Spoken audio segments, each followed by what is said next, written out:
ओम शांति। आज हम आपको सुनाने जा रहे हैं सरिता नाम की एक बहन का अनुभव। जब सरिता छोटी थी तो कुछ सवाल उनके मन में हमेशा रहा करते थे, जैसे मेरा जन्म क्यों हुआ है, खाना पीना और सो जाना, क्या यही मेरा उद्देश्य है, क्या ये समय ऐसे ही बीत जाएगा, क्या मैं भी एक दिन मर जाऊंगी, मरने के बाद मैं कहाँ जाऊंगी। ऐसे अनगिनत सवाल उनके छोटे से मन में आया करते थे। सरिता यह भी बताती हैं कि कई बार सपने में उन्हें दुर्गा जी, साईं बाबा और ना जाने कितने ही देवी देवताओं के दर्शन हुआ करते थे। एक बार की बात है, सरिता अपने घर के आंगन में लेटी हुई थी। ऊपर साफ खुला आसमान था कि अचानक उन्हें विष्णु देवता के दर्शन हुए। उन्हें बस विष्णु जी की एक झलक ही दिखी और वो गायब हो गए। पर वो कहती हैं कि आज भी वो छवि उनके मन में बसी हुई है। वो बहुत ही सुंदर अनुभव था। उन्होंने पहली बार किसी देवता को अपनी आंखों से देखा था। समय बीतता गया, सरिता बड़ी होती गई।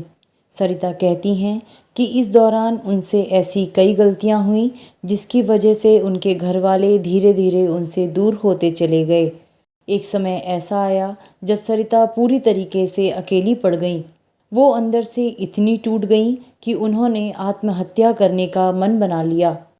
सरिता ने एक दिन जहर खा लिया। उनकी तबीयत काफ़ी बिगड़ गई।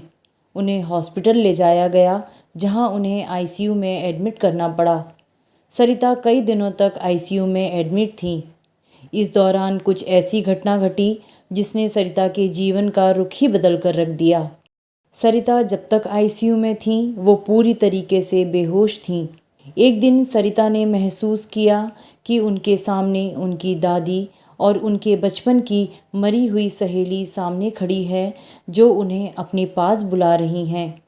कि तभी उन्होंने देखा कि उनके दादाजी, जिनकी मृत्यु भी बहुत पहले हो गई थी, उन्होंने मना कर दिया। उन्होंने कहा, नहीं, अभी तुम्हारा समय नहीं हुआ है, अभी तो तुम्हें बहुत से कार्य करने हैं। इसके बाद संगीता बताती हैं कि उन्होंने अपने आप को एक ज्योति बिंदु के रूप में देखा, जो ऊपर की ओर उड़ता जा रहा था। इसके बाद उन्होंने देखा कि एक गोल्डन दरवाज़ा उनके सामने खुला और अंदर से बहुत ज़ोर की आवाज़ आई कि तुम्हारा वक्त अभी नहीं हुआ है, तुम्हें वापस जाना होगा। और इतना कहते ही संगीता को होश आ गया। वो आईसीयू में काफ़ी दिनों से बेहोश पड़ी हुई थीं। जैसे ही संगीता को होश आया, उनकी तबीयत में सुधार होने लगा। संगीता समझ गई थीं कि उन्हें ये पुनर्जन्म किसी खास उद्देश्य से मिला है। सरिता बताती हैं कि इसके बाद उन्हें बहुत सारे अजीब सपने आने लगे। कई बार वह सपने में देखती कि कुछ बीके बहनें उन्हें बहुत प्यार से सहला रही हैं और कुछ ज्ञान की बातें बता रही हैं। तो कभी वो आकाश में बहुत बड़ी घड़ी चलती हुई देखती, तो कभी उन्हें सुनामी दिखाई देती, तो कभी भूकंप के झटके महसूस होते। सरिता को समझ नहीं आ रहा था कि ऐसे अजीब अजीब सपने उन्हें आखिर क्यों आ रहे हैं। तभी उनके पड़ोस में रहने वाली एक आंटी ने उन्हें awakening with Brahma Kumari channel के बारे में बताया। सरिता शिवानी बहन का प्रोग्राम देखने लगीं। सरिता के साथ साथ उनके घर वाले भी शिवानी बहन का प्रोग्राम देखने लगे, जो सभी को बहुत पसंद आने लगा।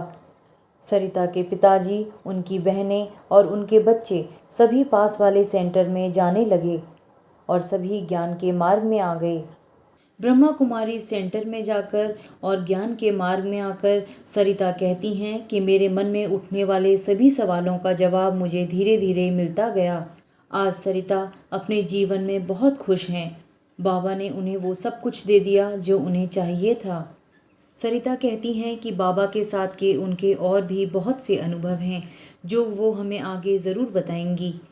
अगर आपके पास भी अपने कोई अनुभव हैं जो आप हमारे साथ बांटना चाहते हैं, तो आप हमारे इस वीडियो के कमेंट बॉक्स में हमें मैसेज कर सकते हैं या हमारे व्हाट्सएप नंबर पर हमसे जुड़ सकते हैं। ओम शांति।